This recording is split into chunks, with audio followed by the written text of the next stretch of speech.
Hi guys, welcome to the one more blog. మీరు పైన తమిళ చూసే ఉంటారు, game changer movie review. So దీని గురించి నేను చాలా మాట్లాడాలనుకుంటున్నాను, ఎందుకంటే నేను మార్నింగ్ నుంచి రివ్యూస్ చూస్తూనే ఉన్నాను. చాలామంది చాలా రకాలుగా ట్రోల్ చేస్తున్నారు అనుకోవచ్చా, లేకుంటే సినిమా బాగాలేదు అంటున్నారు, ఇండియన్ టూ అంటున్నారు. నేను చూశాను, నా టికెట్ మీకు పైన స్క్రీన్ పైన ఇస్తాను. సినిమాకి వెళ్ళిన వాళ్ళు మాత్రమే రివ్యూ చెప్పండి, సినిమా చూడకుండా రివ్యూ చెప్పకండి. ఎక్కడో ఇంట్లో కూర్చొని చాలా రివ్యూస్ చూసి రివ్యూస్ చెప్తే అది కరెక్ట్ కాదు. సినిమా వర్తా కాదు, ఈ సంక్రాంతికి సినిమా హిట్టా, యావరేజా, బ్లాక్ బస్టరా అనేది చూద్దాం.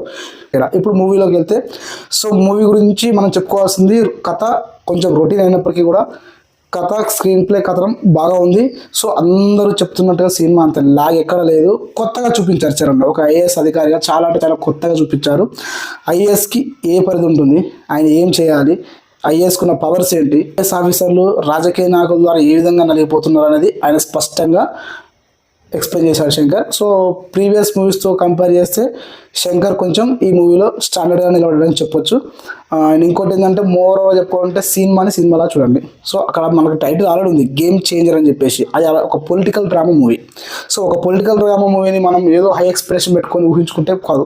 సినిమాని నార్మల్గా ఒక ప్రేక్షకుల్లాగా వెళ్ళి చూడండి, 100% వస్తుంది. మీకు ఎక్కడ కూడా ల్యాగ్ అనిపించదు. సినిమా గురించి అయితే నేను ఎక్కడ స్టోరీ రివీల్ చేయనండి. రివీల్ చేయకుండా వాళ్ళ క్యారెక్టరైజేషన్ గురించి మాత్రం అలా పైన చెప్తే, ఓవరాల్ సినిమా ఎలా ఉందో, నాకు ఎలా అనిపించిందో నా పర్సనల్గా చెప్తాను. సో ఇక్కడ నేను ఎవరి గురించి ఏ హీరో ఫ్యాన్ కాదు. సో కొంచెం పెద్ద హీరోలు అంటే కొంచెం ఎవరికి అభిమానం ఉంటుంది, దానికి ఫ్యాన్ అని చెప్పేసి ట్యాగ్లు వేసుకొని పోయి అంత పిచ్చి అయితే కాదు.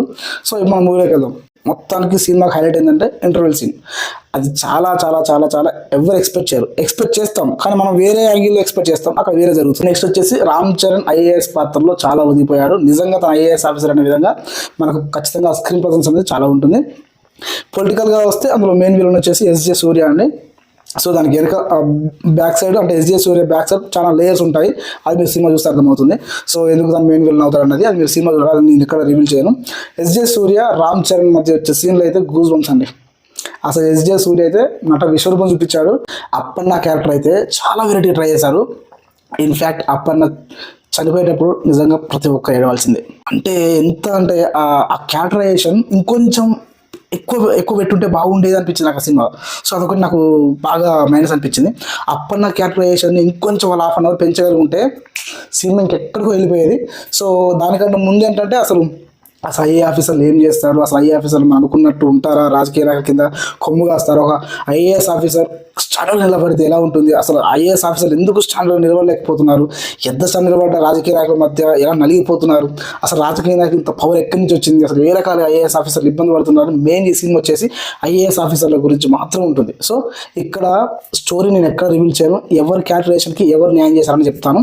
సో రామ్ చరణ్ సినిమా మొత్తం తన ఒంటి చేతులు వేసుకొని నడిపించాడండి. సో అదేవిధంగా ఎస్జే సూర్య అయితే నట విశ్వరూపం చూపించాడు. రామ్ చరణ్తో పాటు ఇన్ఫ్యాక్ట్ కొన్ని సందర్భాల్లో రామ్ చరణ్ కంటే ఎక్కువ హైలైట్ అవుతాడు, ఎక్కువ ఎలివేషన్స్ ఉంటాయి మన ఎస్జే సూర్యకి. చాలా అంటే చాలా బాగుంటుంది.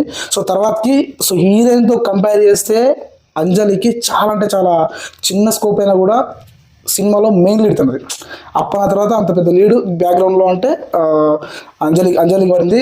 తనకి ఈ సినిమా ద్వారా చాలా మంచి ఆఫర్లు వస్తాయి. యాక్టింగ్ కూడా చాలా బాగా యాక్టింగ్ కూడా తను చాలా బాగా చేసింది. సో ఆ పాత్రకి తను కరెక్ట్ న్యాయం చేసింది అంజలి. అదేవిధంగా శ్రీకాంత్ ఉన్నంతసేపు కాకపోతే కొత్త శ్రీకాంత్ చూస్తాం మనం. అంటే ఇంతకుముందుకు మనం ఎప్పుడు చూడండి శ్రీకాంత్ చూస్తాం, కాకపోతే ఆపరేషన్ దుర్యోధనలో చూసే ఉంటాం. కాకపోతే క్యారెక్టరైజేషన్ అటువంటిది, కాకపోతే నెరేషన్ మాత్రం వేరేది. సో తర్వాతకి వచ్చేసి రవిశంకర్, అంటే మన అలవైకుంఠపురంలో వాళ్ళ అంటారు రవిశంకర్ సంథింగ్, సారీ నేను పేరు కరెక్ట్ గుర్తు, నేను రవిశంకర్ అనుకున్నాను. తన ద్వారా వచ్చే కామెడీ అయితే సినిమాకి హైలైట్ అసలు. సో అదేవిధంగా ఆ బ్రహ్మానందం ఒక 5 minutes షార్ట్ ఉంటుందండి. సో అక్కడ ఉన్నప్పుడు కూడా చాలా బాగుంటుంది, కామెడీగా ఉంటుంది.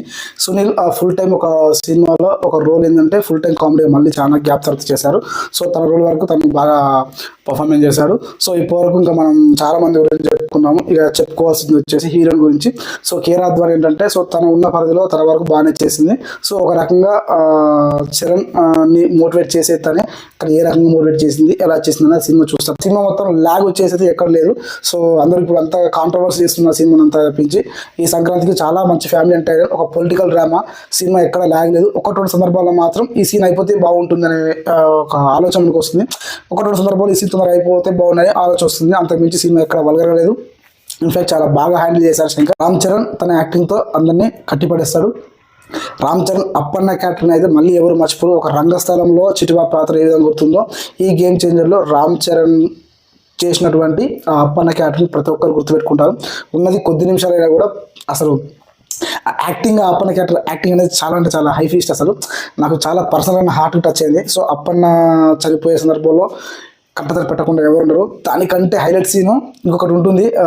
అది మీరు ఎండింగ్లో ఐఏఎస్ ఆఫీసర్ని సేవ్ చేసే క్రమంలో అంజలి ఏం చేస్తుంది అనేది అసలు అక్కడ గుండెలు పిండేస్తుంది. నేను లిటరల్గా క్రియేట్ చేశాను. సో అక్కడ ఆ సీన్ ఏంటంటే మీరు సినిమా చూస్తున్న అర్థమవుతుంది. ఓవరాల్గా మనం సినిమా గురించి చెప్పుకుంటే నా పర్పస్ నేను మరీ ఎక్కువ ల్యాక్ చేసి మీకు చెప్పాను. నా పర్పస్ చెప్పాలంటే సినిమా మంచి ఒక కమర్షియల్ మూవీ. సో అన్ని హంగులు ఉన్నాయి. సో మీరు ఓవర్ ఎక్స్పెక్టేషన్ అంటే మీరు ఓవర్ ఎక్స్పెక్ట్ చేసినంత ఉండదు. సినిమాలానే ఉంటుంది. సినిమాలానే కొన్ని సాంగ్స్ అయితే వచ్చేసి విజువల్ ఫీచర్ అనిపిస్తాయి. సో అందరూ అనుకున్నట్టునే హైరానా సాంగ్ అయితే రాలేదండి. ఎందుకంటే నాకు ఆ సాంగ్ పెట్టే స్కోప్ ఎక్కడ నాకు అనిపించలేదు. సో మేబీ ఆ సాంగ్ మళ్ళీ యాడ్ చేయొచ్చు అని చెప్పేసి ట్రెండింగ్ నడుస్తుంది కదా సినిమాలో కొన్ని సీన్ తీసేసి కట్టని సీన్స్ మళ్ళీ యాడ్ చేసి మళ్ళీ రిలీజ్ చేయడం. సో మేబీ నేను అలానే అనుకుంటున్నాను మళ్ళీ రిలీజ్ చేయొచ్చు.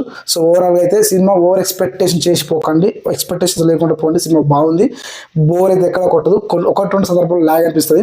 అంతకుమించి సినిమా ఎక్కడ బోర్ కొట్టదు. సినిమా చాలా బాగుంది. సంక్రాంతికి మంచి family commercial political drama. So ఇదే సినిమా ఏపీ ఎలక్షన్లకు ముందు వచ్చిన వల్ల దుమ్ము లేసిపోయేది. కొన్ని సందర్భాలు మనకు ఏపీ ఎలక్షన్స్కి సంబంధించిన సన్నివేశాలు కనిపిస్తాయి. సినిమాని కూర్చొని ప్రశాంతంగా అసలు డైరెక్టర్ మనకి ఏం చెప్పాలనుకుంటున్నాడు, ఆ సినిమాలో ఏముంది, అది మనకు నిజ జీవితంలో ఉపయోగపడదని చూడండి. అంతేగాని హీరో వచ్చేసి 100 మంది చంపేశాడా, హీరో వచ్చేసి సూరమాస్ డ్యాన్స్ చేశాడా, హీరో వచ్చేసి అసలు 10 మందిని కాసా నరికే, ఇది కాదు సినిమా అంటే. సినిమాలో చూడండి.